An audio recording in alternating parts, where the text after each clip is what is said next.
tentang Nuh dan keluarganya. Ayat Nasrallah, ayat 1, kita baca sama-sama. Turut firman Nabi 1, 2, 3.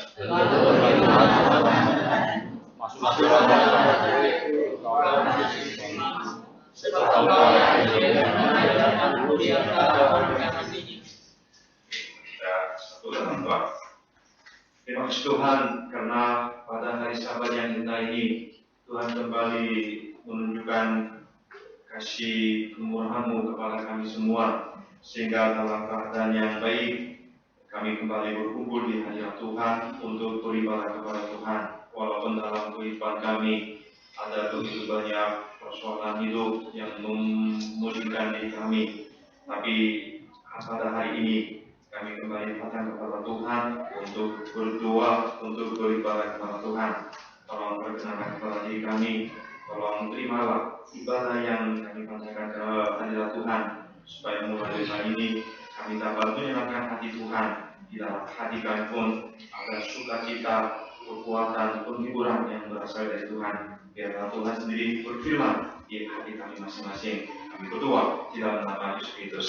Amin.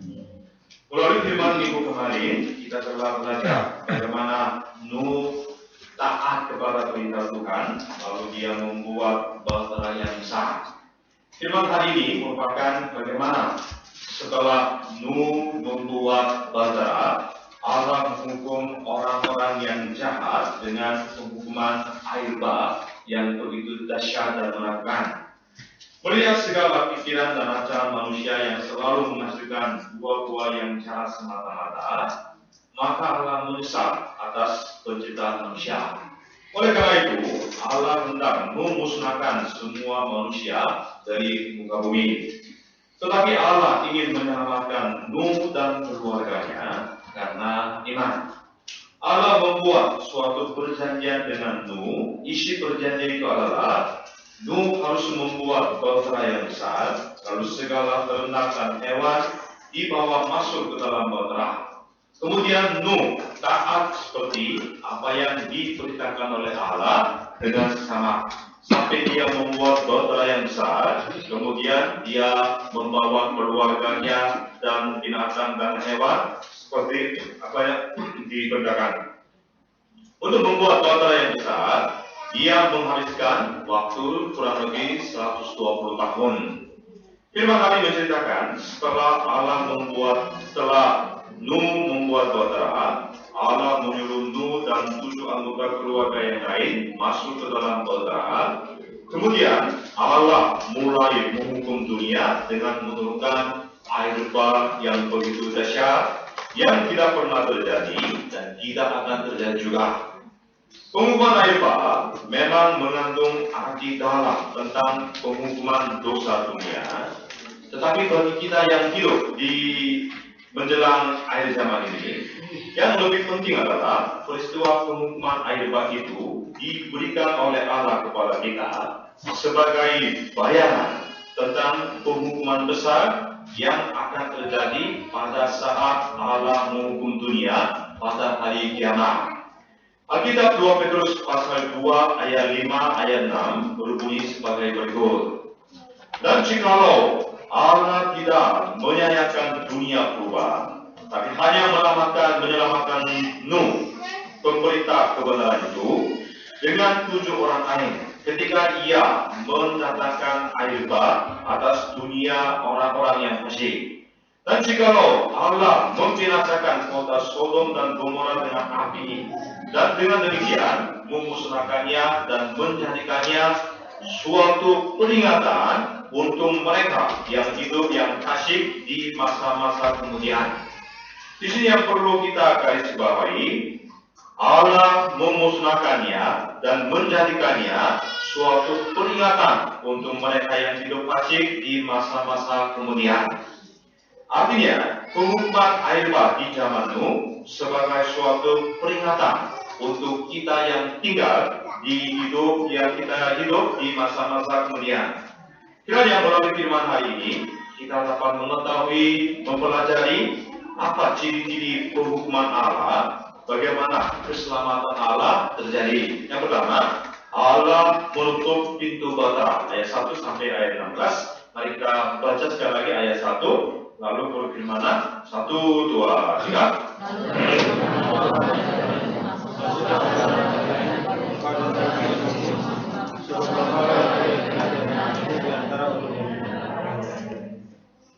Tuhan berfirman kepada Nuh, masuklah ke dalam bahtera itu, engkau dan seisi rumahmu, sebab engkaulah yang kulihat benar di hadapanku di antara orang zaman ini. Allah mengundang Nuh untuk masuk ke dalam bahtera. Allah mengundang Nuh ke dalam bahtera. Allah mengundang Nuh dalam bahtera sebab Allah melihat Nuh sebagai orang yang benar. Mari kita lihat ayat 2 sampai 4. Dari segala binatang yang tidak haram, haruslah kau ambil 7 pasang jantan dan betinanya. Tapi dari binatang yang haram, 1 pasang jantan dan betinanya. Juga dari burung-burung di udara 7 pasang jantan dan betina, supaya terpelihara hidup keturunannya di seluruh bumi. Sebab 7 hari lagi, aku akan menurunkan hujan ke atas bumi 40 hari 40 malam lamanya. Dan aku akan menghapuskan dari muka bumi segala yang ada yang kujadikan itu. Segala binatang yang tidak haram diperintahkan oleh Tuhan untuk diambil 7 pasang jantan dan betinanya. Sedangkan binatang yang haram 1 pasang jantan dan betina. Begitu pula burung-burung di udara untuk 7 pasang, supaya hidup keturunannya di seluruh bumi dapat terpelihara dari penghukuman air bah. Kemudian Allah kembali memberi tenggang waktu selama 7 hari lagi. Jadi jika lewat 7 hari ini, Allah akan menyatakan Dia akan menurunkan hujan siang dan malam selama 40 hari, sehingga segala makhluk yang ada di bumi akan dimusnahkan.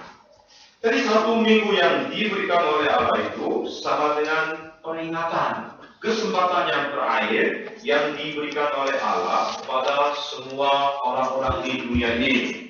Setelah Allah memutuskan untuk menghukum dunia, sebenarnya Allah panjang sabar selama 120 tahun sambil menyampaikan message penghukuman melalui Nuh. Allah memberi waktu supaya mereka bertobat.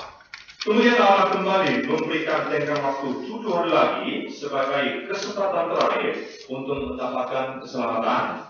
Mari kita lihat ayat 5. Bagaimana respon Nuh? Kita baca sama-sama ayat 5. 1, 2, 3. Lalu Nuh melakukan segala yang diperintahkan Tuhan kepadanya. Nuh betul-betul taat kepada firman Allah secara absolut tanpa menyimpan sedikit pun ke kanan atau ke kiri.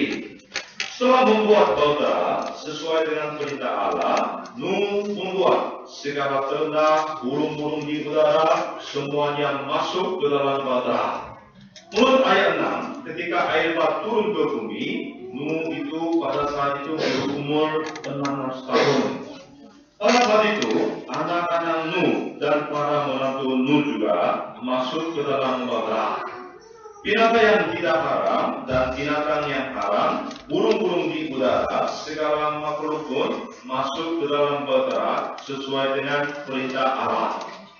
Ketaatan Nuh seperti ini adalah buah kepercayaan iman yang keluar dari hati dia. Oleh karena itu, kitab Ibrani mengatakan Nuh sebagai pewaris kebenaran Allah. Saudara-saudara, mari kita lihat ayat 10. Nah sekarang, 7 hari yang telah diberikan oleh Tuhan pun sudah berlalu. Seluruh bumi mulai ditutupi dengan air bah. Pada hari itu, tanggal 17 bulan Februari, setelah Nuh berusia 600 tahun. Mari kita lihat ayat 11b. Pada hari itulah terbelah segala mata air samudera raya yang dahsyat, dan terbukalah tingkap-tingkap di langit.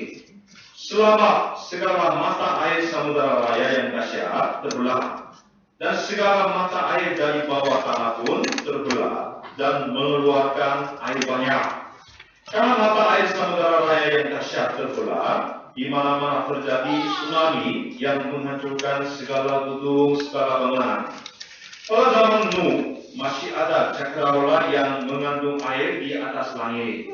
Oleh karena itu, bumi terlindung aman dari dari segala sinar yang berbahaya, seperti sebuah ruang kamar yang aman. Kemudian para anggota asosiasi ilmuwan yang percaya atas penciptaan Tuhan langit dan bumi, mereka mengatakan, itulah rahasia bagaimana orang-orang yang sebelum zaman Nuh dapat panjang umur rata-rata 900 tahun. Tapi sekarang langit-langit menjadi terbelah, lalu segala air itu dituangkan ke bumi.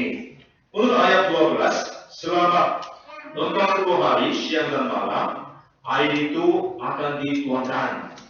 Biasanya di Indonesia sering itu turun hujan yang lebat.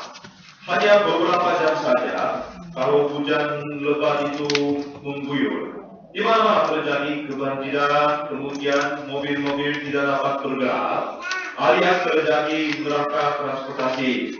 Kalau begitu, coba saudara-saudara bayangkan, ketika tingkap-tingkap di langit terbuka, kemudian selama 40 hari siang dan malam tanpa berhenti, hujan deras itu mengguyur.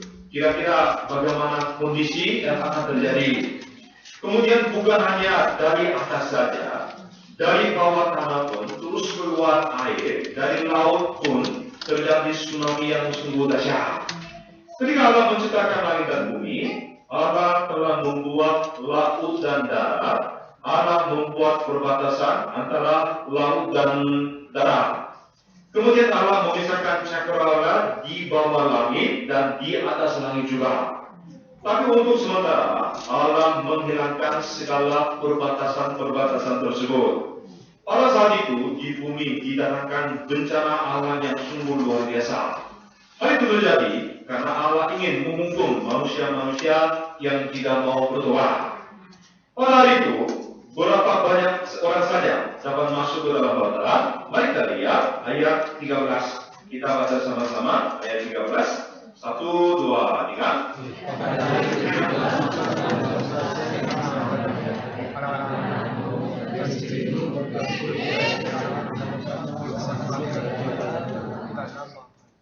Jadi total orang yang masuk ke dalam Bahtera itu bersama dengan Nuh totalnya 8 orang. Mari kita lihat ayat 16. Dan yang masuk itu adalah jantan dan betina dari segala yang hidup, seperti yang diperintahkan Allah kepada Nuh. Lalu Tuhan menutup pintu Bahtera itu di belakang Nuh. Alkitab menegaskan bahwa yang masuk itu adalah jantan dan betina setiap binatang. Segala binatang dan hewan yang masuk ke dalam Bahtera itu jantan dan betinanya. Hal itu terus ditegaskan oleh firman Tuhan. Hal ini diperintahkan oleh Tuhan supaya hidup keturunan setiap binatang dan hewan tetap terpelihara walaupun pengumuman air bah terjadi. Seperti apa yang diperintahkan oleh Tuhan, semua makhluk masuk ke dalam Bahtera. Setelah terjadi semua itu, secara terakhir, apa yang dilakukan oleh Tuhan? Ayat 16b mengatakan, Tuhan menutup pintu Bahtera itu di belakang Nuh. Saudara-saudara, siapakah yang menutup pintu Bahtera itu? Apakah Nuh sendiri? Tidak. Ayat 16b mengatakan, Tuhanlah yang menutup pintu Bahtera itu. Tuhan sendiri menutup pintu Bahtera itu. Ini mengandung dua arti yang sangat penting. Yang pertama, Allah menutup pintu Bahtera itu untuk melindungi Nuh dan keluarga Nuh dan segala binatang yang ada di dalam Bahtera secara aman. Walaupun nanti di luar Bahtera air bah sangat keras dan melakukan terjadi, namun Allah tetap melindungi segala makhluk yang ada di dalam Bahtera itu karena Allah menutup pintu Bahtera itu. Sehingga air bah yang dahsyat pun tidak dapat melukai nyawa orang-orang yang ada di dalam Bahtera. Yang kedua, siapapun yang tidak dapat masuk lagi ke dalam Bahtera tersebut. Karena Allah telah menutup pintu bahtera itu, mulai saat sekarang tidak ada yang dapat masuk ke dalamnya. Dengan kata lain, pintu keselamatan bila mana sudah tertutup, tidak ada satu dia pun yang dapat diselamatkan. Saudara, Allah yang pernah mengundang Nuh ke dalam bahtera, sekarang juga Dia mengundang semua manusia yang berdosa untuk masuk ke dalam bahtera keselamatan. Seperti zaman Nuh, tempat yang dapat menghindari penghukuman air bah, tidak ada lagi selain yang kecuali yang masuk ke dalam bahtera. Tempat di mana dapat terluput dari penghukuman api yang akan terjadi di masa akhir zaman. Tidak ada tempat yang aman selain nama Yesus Kristus. Injil Yohanes pasal 3 ayat 16 berbunyi, karena begitu besar kasih Allah akan dunia ini, sehingga Dia telah mengaruniakan anaknya yang tunggal, supaya setiap orang yang percaya kepadanya tidak binasa, melainkan beroleh hidup yang kekal. Allah telah mengaruniakan Yesus Kristus, yaitu anak tunggalnya, sebagai bahtera keselamatan, supaya manusia-manusia yang berdosa jangan dibinasakan. Tuhan Yesus menanggung segala dosa kita dengan cara mati di atas kayu salib. Dia membuat perjanjian darah, lalu mengampuni segala dosa orang-orang yang percaya kepadanya. Kemudian, Dia membuat kita sebagai anak-anak Tuhan yang benar. Kemudian, Dia memusnahkan segala kekuasaan dunia setelah bangkit dari kematian, sehingga memberikan pengharapan kepada kerajaan Allah yang kekal bagi setiap orang yang percaya kepadanya. Orang yang telah mendapat keselamatan dengan percaya kepada nama Yesus ini tidak akan menerima penghukuman Allah, tetapi masuk ke dalam kerajaan Allah yang kekal. Ada sebuah lukisan yang sangat terkenal yang dibuat oleh Holman Hunt. Judul lukisan itu adalah Yesus yang terus mengetuk pintu. Coba kita lihat. Kita sering pernah melihat gambar ini. Itu judulnya Yesus yang terus mengetuk pintu. Tuhan Yesus berdiri di luar pintu dengan memegang pelita. Tuhan Yesus terus mengetuk dari pintu dari luarnya. Tapi dari dalamnya, sayang sekali tidak ada respon. Tapi raut wajah Yesus penuh dengan kasih sayang dan sangat sungguh-sungguh. Walaupun sebenarnya Tuhan Yesus langsung mau membuka pintu, mau masuk ke dalamnya, namun seperti di dalam gambaran ini, tidak ada pegangan kunci. Oleh karena itu, Yesus terus mengetuk pintu dari luarnya, sambil menunggu dengan terus kira-kira kapan pintu ini dibukakan. Namun tetap Dia terus mengetuk pintu sampai pintu itu dibukakan. Saudara, saat sekarang juga Tuhan Yesus ini mengundang kita semua sambil mengetuk pintu hati kita. Hai semua yang berbeban berat dan letih lesu, mari katakanlah kepadaku, aku akan memberi kelegaan. Apabila kita mendengar suara Tuhan Yesus ini yang terus mengundang, kemudian sambil mengetuk pintu hati kita, kemudian bila mana kita membuka pintu hati kita, Dia akan masuk, kemudian Dia akan memberi kelegaan, Dia akan memberi keselamatan kepada kita semua. Kiranya kita menghiraukan apa yang dilakukan oleh Tuhan, membuka hati, mengundang Dia, biar Dia masuk ke dalam hati kita, biar kita dapat menikmati istirahat, kelegaan, keselamatan yang kekal yang diberikan oleh Tuhan Yesus. Amin. Kedua, Allah menghukum setiap orang tanpa terkecuali. Ayat 19 sampai 22. Ketika Allah menurunkan hukuman air bah, segala mata air terbelah, mengeluarkan air dari bawah tanah, dan dari langit pun dituangkan juga hujan yang begitu deras selama 40 hari siang dan malam. Sebagai akibatnya, seluruh bumi penuh dengan air. Kemudian, menurut ayat 17 dan 18, air menjadi semakin banyak sampai batra itu pun mulai terangkat sampai terapung-apung. Tadi ayat 19 menceritakan air itu meliputi segala gunung yang tinggi di seluruh kolom air. Ketika hujannya dicurahkan begitu hebat, pasti orang-orang mencoba untuk menyelamatkan diri dengan caranya masing-masing. Ada yang memegang papan perahu, ada juga mencoba naik perahu, tapi segala usaha manusia menjadi sia-sia. Di depan air bah yang begitu hebat, segala upaya manusia menjadi sia-sia. Pada saat itu, pasti ada orang-orang yang memukul pintu bata biar pintunya dibukakan kembali. Tapi siapakah yang dapat membukakan pintu sebab pintu itu telah ditutup oleh Allah sendiri. Orang-orang yang pernah mengejek Nuh semuanya mati. Walaupun ada yang menyesali, tetapi itu semuanya sia-sia. Penyesalan itu selalu datang terlambat, menjadi sia-sia. Mereka pun tetap mati. Yang lebih menakutkan adalah setelah gunung-gunung yang tinggi itu pun tenggelam, walaupun hujannya kini berhenti, namun air itu tetap berkuasa di atas bumi selama 150 hari lagi. Sebagai akibatnya, apa yang terjadi?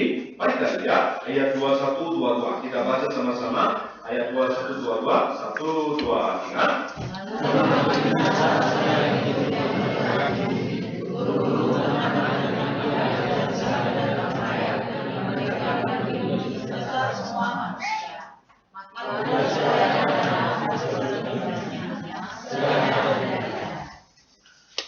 Ayat 21 dan 22 menjelaskan segala makhluk mati tenggelam. Entah segala makhluk yang berlayar, burung-burung di udara, binatang-binatang di ladang, ternak, pokoknya segala sesuatu mengalami kematian. Dengan seperti itu, penghukuman air bah yang dikatakan oleh Allah begitu kuat dan menakutkan. Seperti kita ketahui, air selalu masuk kemanapun bila mana ada ruang kosong atau retakan kecil, itu air selalu bisa masuk kemana-mana saja tanpa membedakannya. Tapi penghukuman Allah pun menimpa kepada semua orang tanpa perkecualian. Oleh karena itu, Allah menghukum dunia dengan menggunakan air bah. Hal ini menunjukkan sikap dan karakter Allah, yaitu Allah yang maha benar, sehingga masalah dosa tidak bisa dibiarkan begitu saja. Allah tidak adalah Allah yang menghukum dosa dunia secara sangat tegas dan absolut. Allah terus memberi peringatan dan peringatan akan penghukuman air bah selama 120 tahun melalui Nuh, sambil menunggu pertobatan dari manusia-manusia yang fasik. Tapi mereka menganggap enteng segala kemurahan dan kesabaran Allah, lalu mereka tidak bertobat sampai pada hari di mana Nuh dan keluarganya masuk ke dalam bahtera. Mereka suka menggelengkan kepala, menertawakan Nuh, seolah Nuh sudah jadi gila. Mereka berkata secara membuat, air bah, nanti kalau air bah justru enak, asik, karena aku bisa berenang dengan bebas.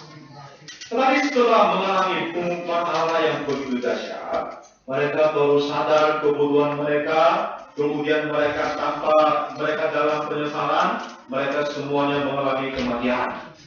Ketika penghukuman Allah terjadi, apa yang telah mereka alami? Tuhan sendiri pernah berkata kepada orang-orang apa yang terjadi di zaman Nuh.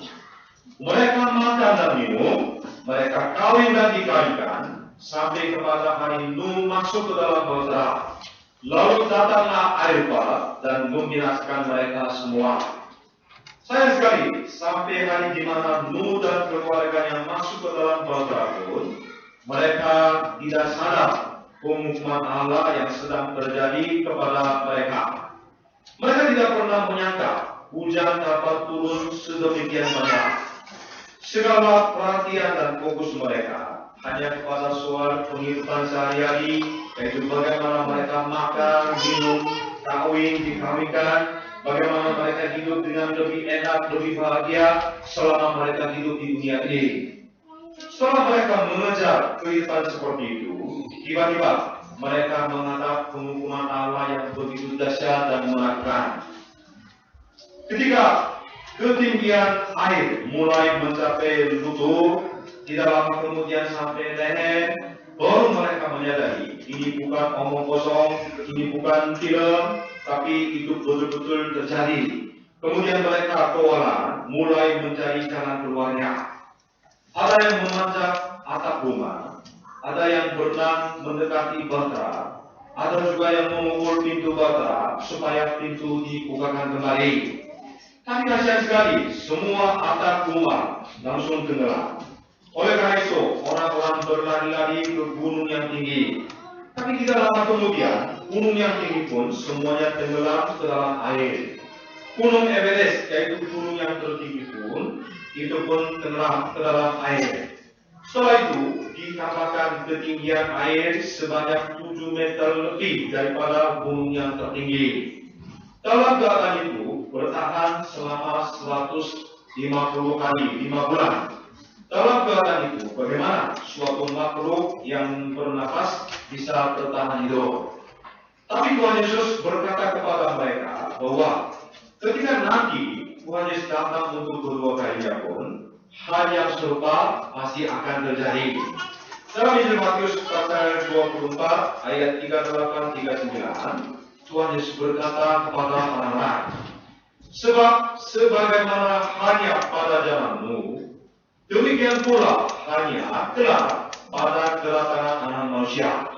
Sebab sebagaimana mereka pada zaman sebelum air bah itu makan dan minum, kawin dan mengawinkan, sampai kepada hari Nuh masuk ke dalam bahtera, dan mereka tidak tahu akan sesuatu sebelum air bah itu datang dan melenyapkan mereka semua. Demikian pula hanya kelak pada kedatangan Anak Manusia. Karena Allah mengasihi manusia yang berdosa, maka Allah selalu sabar dan sabar lagi. Allah menghendaki supaya setiap orang dapat diselamatkan setelah bertobat. Tapi ketika manusia menolak kebaikan dan kesabaran Allah, lalu tidak mau bertobat, Allah menghukum manusia dengan sangat keras. Setiap orang yang mati pada waktunya, tapi setelah itu ada penghukuman dan penghakiman yang sangat menakutkan. Tidak ada satu manusia pun yang dapat luput dari penghukuman Allah ini. Ada yang berpikiran bahwa yang penting setelah selama hidup makan, hidup dengan enak, kemudian jika sudah mati, tidak terjadi apa-apa, karena setelah mati sudah selesai semuanya. Tapi apakah sudah mati semuanya sudah selesai? Sama sekali tidak. Alkitab terus mengatakan kepada kita dengan tegas, dan sama seperti manusia ditetapkan untuk mati hanya satu kali saja, dan setelah itu dihakimi. Tuhan Yesus pernah berkata dalam Injil Yohanes pasal 5 ayat 7 sampai ayat 29, dan Dia telah memberikan kuasa kepadanya untuk menghakimi, karena Ia adalah Anak Manusia. Janganlah kamu heran akan hal itu, sebab saatnya akan tiba bahwa semua orang yang di dalam kuburan akan mendengar suaranya, dan mereka yang telah berbuat baik akan keluar dan bangkit untuk hidup yang kekal. Tetapi mereka yang telah berbuat jahat akan bangkit untuk dihukum. Apa artinya? Walaupun bersembunyi dalam kuburan setelah mati pun, mereka pun semuanya akan mendengar suara Tuhan yang datang untuk menghukum mereka. Supaya orang-orang yang jahat untuk dihakimi oleh Tuhan, mereka akan keluar dari kuburan. Jadi orang yang sudah dibenarkan karena iman, mereka juga dibangkitkan untuk masuk ke dalam kerajaan Allah. Tapi orang-orang yang tidak percaya dibangkitkan untuk dihukum oleh Tuhan, kemudian mereka akan dilemparkan ke dalam neraka. Dengan demikian, tidak ada satu manusia pun yang dapat luput dari penghukuman Allah. Pada hari itu, orang-orang sudah mati, semua semuanya akan dibangkitkan kembali supaya mereka dihakimi, dihukum. Kemudian mereka akan dilemparkan ke dalam neraka. Inilah kematian yang kedua.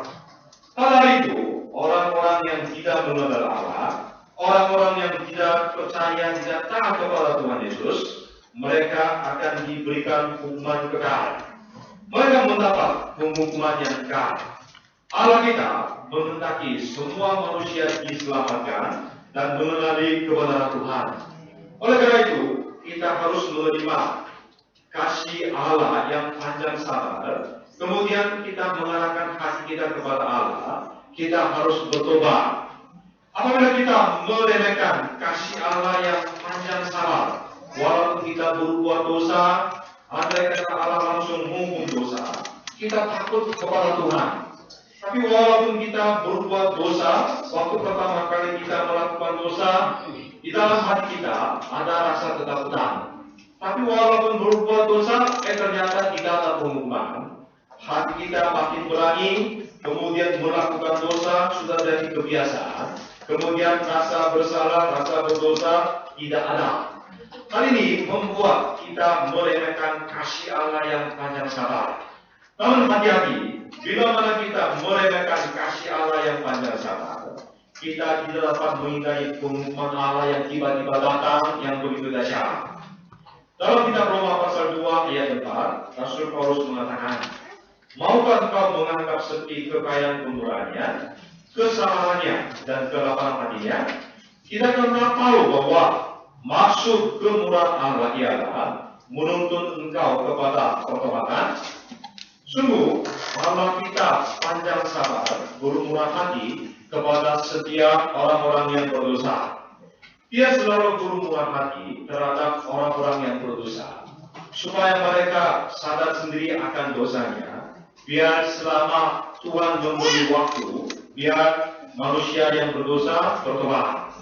Tapi kepada orang-orang yang meremehkan kasih karunia ini, pasti ditetapkan penghukuman yang sangat keras tanpa ampun itu tiba-tiba. Karena itu, ketika masih ada waktu, kita harus menyadari segala kasih Tuhan, kesabaran Tuhan. Kemudian kita harus berdoa. Yang ketiga, Allah menyelamatkan Nuh dan keluarganya dengan setia. Mari kita lihat ayat 23 dan 24. Kita baca sama-sama ayat 23. 1, 2, 3.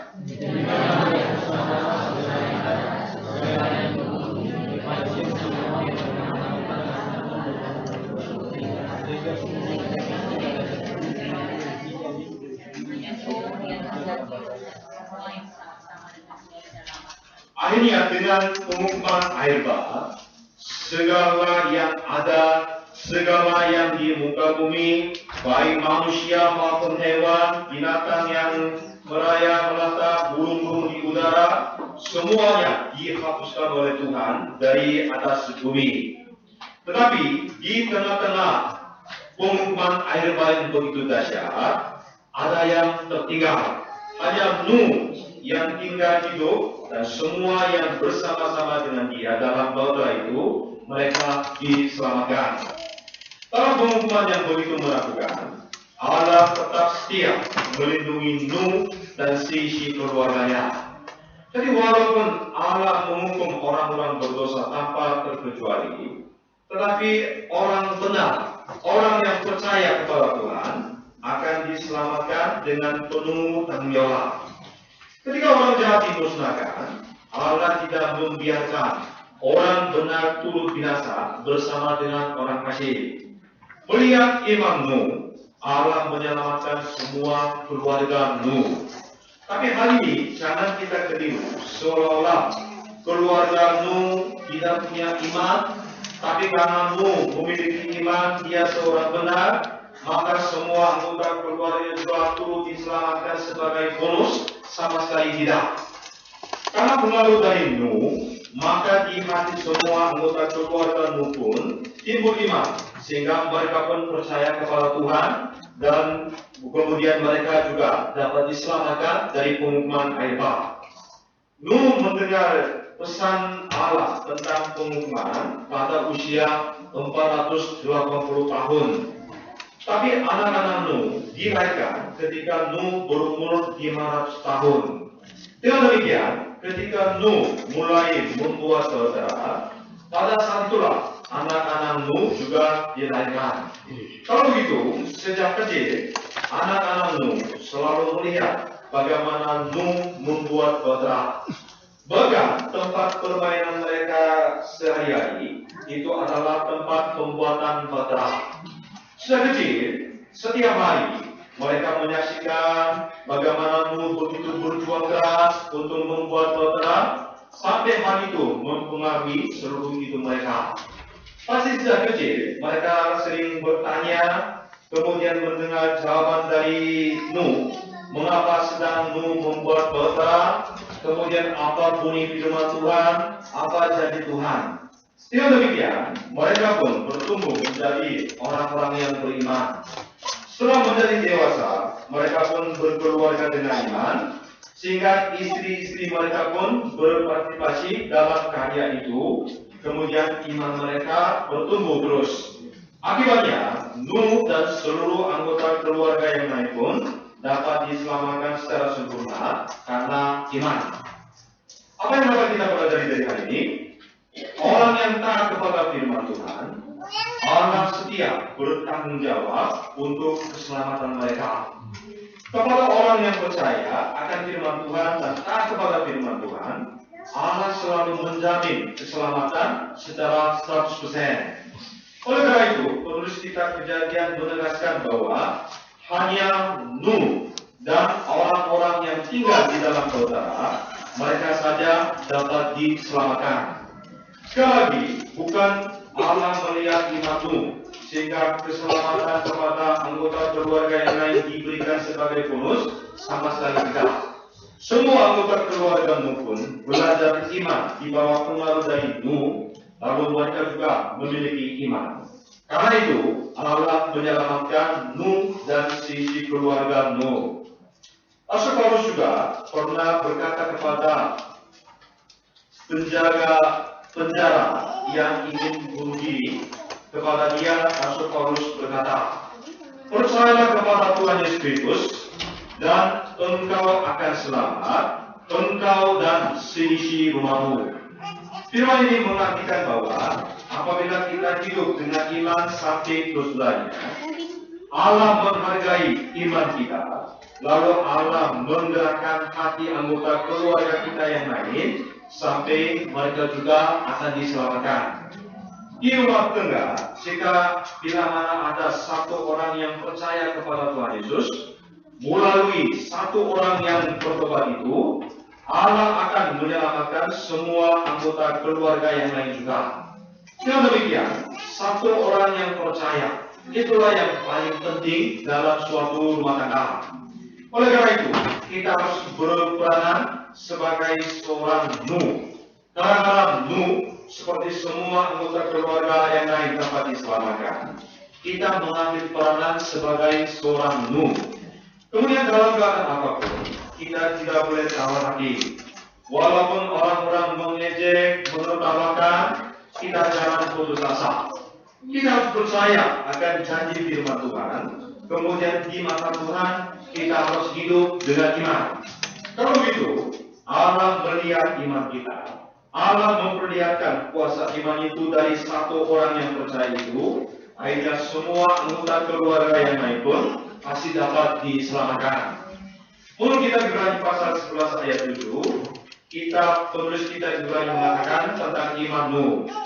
Karena iman, maka Nuh dengan petunjuk Allah tentang sesuatu yang belum kelihatan, dengan taat mempersiapkan bahtera untuk menyelamatkan keluarganya. Dan karena iman itu, ia menghukum dunia, dan ia ditentukan untuk menerima kebenaran sesuai dengan imannya.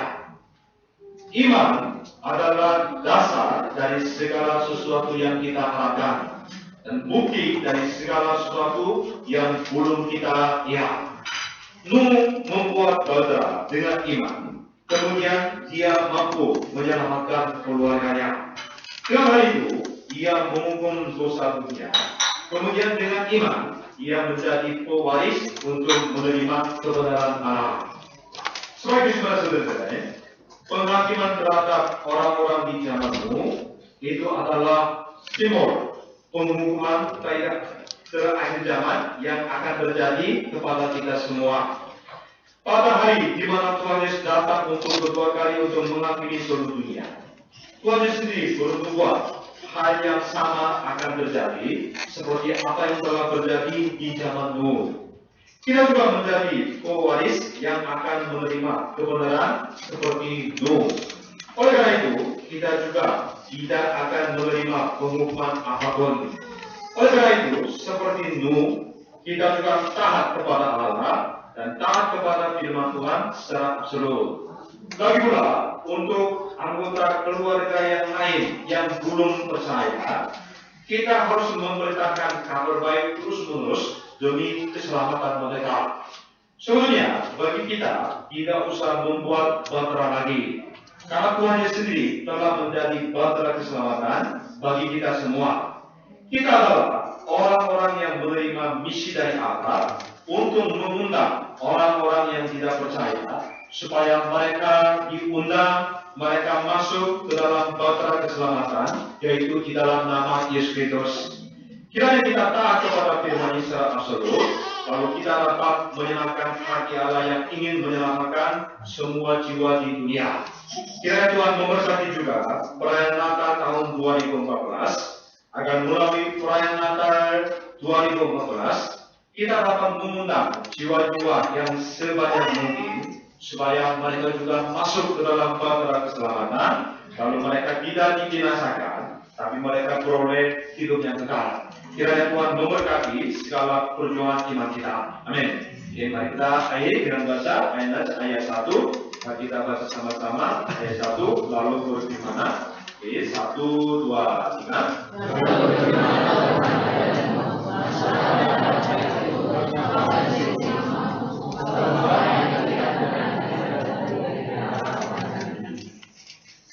Allah yang bertapa di surga, kami sungguh berterima kasih atas firman-Mu pada pagi hari ini. Kasih Tuhan Yesus yang terus mengundang kami yang berdosa untuk datang kepada Tuhan supaya kami peroleh hidup yang kekal. Kami sungguh berterima kasih. Begitu juga kami belajar penghukuman Allah begitu dahsyat dan keras, sehingga tidak ada pengecualian, bila mana tidak ada di dalam bahtera keselamatan, semuanya akan mengalami kebinasaan. Oleh karena Tuhan, kami sungguh berterima kasih karena Tuhan telah memberi iman di hati kami masing-masing, sehingga walaupun kami adalah orang-orang yang berdosa, kami percaya kepada nama Tuhan Yesus, kami bertobat atas dosa kami. Kemudian biarlah seperti Nuh dipakai dengan sangat berharga untuk memberitakan kebenaran Injil sampai menyelamatkan semua anggota keluarga.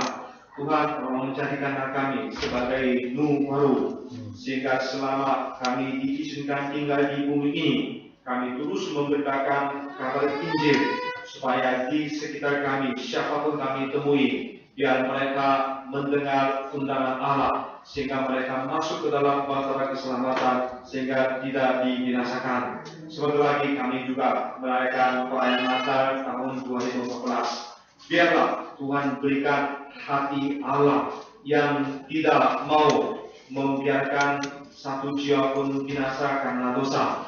Biarlah Tuhan berikan hati Allah, biar hati Allah menjadi hati kami, supaya kami mengundang jiwa-jiwa sebanyak mungkin supaya mereka semua datang kepada Tuhan, kemudian mereka juga dapat diselamatkan. Segala acara-acara yang kami sajikan, kami serahkan ke dalam tangan Tuhan. Biarlah Tuhan berikan semangat, sukacita, rasa berterima kasih kepada kami semua, supaya kami memberikan apa yang terbaik untuk kemuliaan Tuhan. Terima kasih Tuhan. Kami berdoa di dalam nama Yesus Kristus. Amin.